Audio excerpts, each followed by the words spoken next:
Today I'm going to show you these icing colours by Wilton. The main reason I bought these is to colour fondant or modelling paste for my figures, but as you'll see in this video, the uses for these colours are endless. This is what the colour looks like whenever you open the lid. It's a nice thick texture and would remind you of the consistency of model paint. With this product you only need an incredibly small amount to achieve rich colours.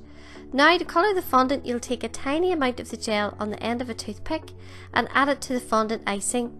Then knead with your fingers until it's an even colour. So what if you want a darker blue than this baby blue?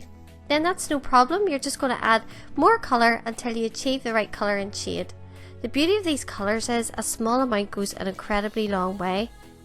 So the Wilton colours are also great for colouring cake batter.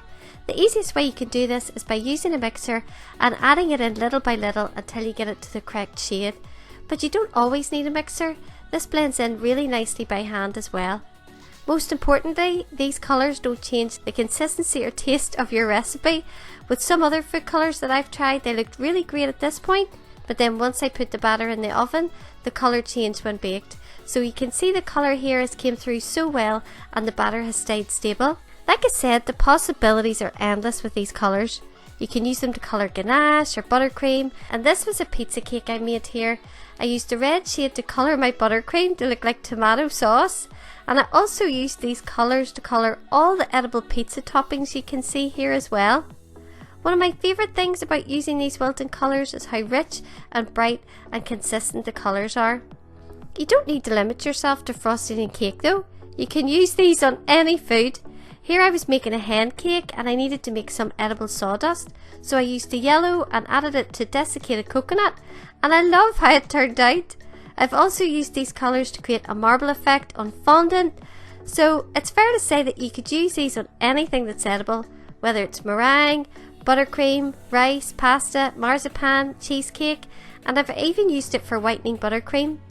Another thing these icing colours are great for is to use as an edible paint. It works so well for painting details on fondant figures or on cakes.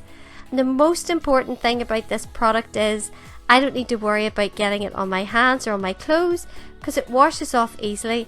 So that means the kids can even get involved in all the fun cake decorating and you don't need to worry about making a mess. By the way, I love that Wilton have the colours displayed on the lid of the pots. It means wherever I need to grab a colour, I can quickly and easily select whichever colour I need. So really good quality vibrant colours, you can get so many shades out of each pot, they're so easy to use and the multi-pack is especially good value for money.